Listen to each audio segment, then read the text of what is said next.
Okay, guys, the big thing that can make you a lot of money or lose you a lot of money is a thing called depth of market. Developers talk about this with their lingo all the time. We're going to talk about this soon. Stay tuned.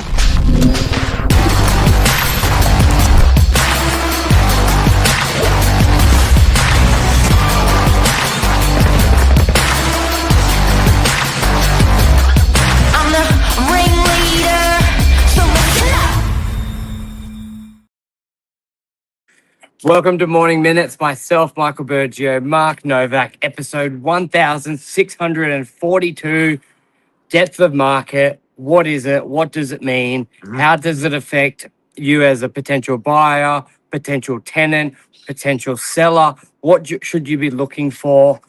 Because everyone always looks at sold prices and days on market, but no one ever looks at depth of market. What is depth of market?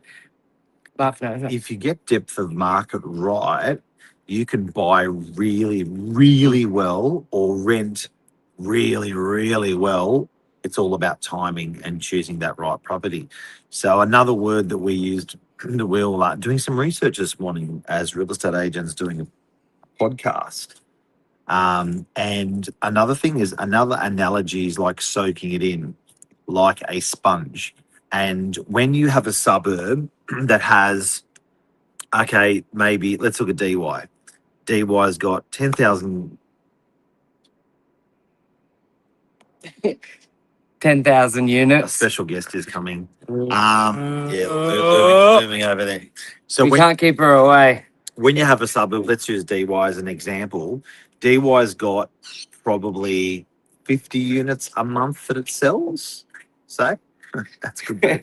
50 units a month, so about 600 units it sells over a year.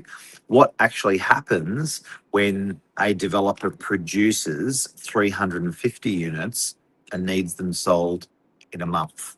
So that's like a sponge, cannot soak in more than it's normally what it soaks in. It becomes soaked. So it only has depth of market, as you can think of it that way, but you can really take advantage of that depth of market as a buyer, as a tenant, if you understand that when you're buying or renting. Yeah, and a big thing could be if you're a buyer, you could look at the last, say, year or two of data of how many properties sell that month, and then you track on realestate.com how many are for sale. And you'll see trends of going, there's a lot on the market. This could be a really good time to buy, because it's amazing the consistency that you'll see with the trends. Yep. And a big thing as well where you can get stung as an owner, where you're thinking you need to slash your prices or not understanding. We had basically a block of units, same builder, built one in DY and one in Belrose. Now, anyone out there, DY's got 11,000 dwelling, 10,000 units, leasing 20, 40, 50, a lot of units a month. So to drop in 30, you can expect to have that rented, the whole building, in a month or two at the quoted price. But then you look at somewhere like Belrose, where historically there's maybe 200 units, if that. There could be one or two rentals a month. And then you drop in 30, you may think as an owner, I'm only going to rent these for $200 a week. And rather than understanding, you still get your $400 a week, but your expectation has to be 3 or 6 months. And that's where we see those owners get stung, where they rush to drop the price because they think it's not selling, and they're not understanding the market, the supply of that market. And on the reverse, if you're a tenant and buyer, you can spot this. If you're seeing a new building being built where there's 20 apartments and it's an area not familiar with apartments, there could be some really good buying there as the developer's wanting it sold straight away. And you could come in there. Castle's the same. So at the moment, we've got a building called Custer and DY, and we're selling in there.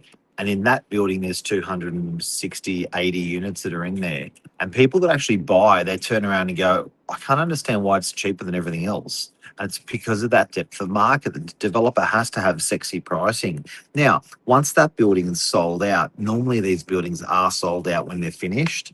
Once that building is actually sold out when they're finished, and it goes back to no more new units in DY, they get this like banana bump of like 10% or 15%. People go, oh my God, I just settled on the unit and it's worth more already. It's like, that's right. You bought it at a discount because of the depth of market. You bought it at a discount, and that's why. And now there's no more depth. There's no more supply, heavy supply dropping in, because we've had heavy supply dropping into DY for 24 Yeah. months because of this new building. Like there's markets within markets. So there's the sort of the micro economy within the economy, because you a lot of owners don't look at the whole picture. They just go, oh, it's springtime, it's time to sell, the market's gone up 10%.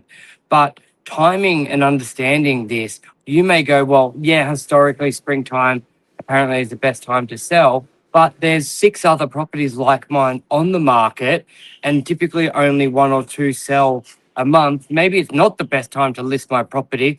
I'll wait for those to be sold, and I'll list my property when there's nothing on the market. Perfect example actually is we've got this industrial building, 69 Middleton Road in Cromer. It's been completed now for nearly 8 years, and I've sold a lot of storage units in there. And a trend I see, when I bring on a listing and there's no other listings, we can get a hero price for that storage unit, because there's always typically that 1, maybe 2 people looking to buy, and nothing's been on for a couple of weeks, a couple of months, and then you get one, you got 2 people competing. But as soon as 2 or 3 come on the market, or 4, those 1 or 2 people now 4 to choose from, and they're a little bit like, who's going to give me the best deal? Yep. So, and that's irrelevant to like the overall market conditions. Yep. And a lot of people don't understand this in real estate. And if you do, you can get some great buying out there, or sell your property at a great price. And that's depth of market. That's depth of market. That's depth of market. So have a look, keep that in mind. And you can pick up a great buy. If there's too many of those properties on the market when you're buying, you can pick up a great, like at the moment we've got 7 Rodborough Road in French's Forest. Yep. And there's all these storage units, 40 storage units for rent. And owners are going, you know what? I don't care. Just get it rented, whatever you can get it rented for, in 12 to 24 months' time. When everything's rented in the building, I'm going to be a hero and re-let it at a good rent, at a market rent. I'm going, that's super smart. The tenant's the winner. Mm. The landlord's smart because they bought it for well anyway, so they've made money there. And they understand that depth of market, what's happening. So there it is. Depth of market. Depth Love of you. market. See you guys. Bye.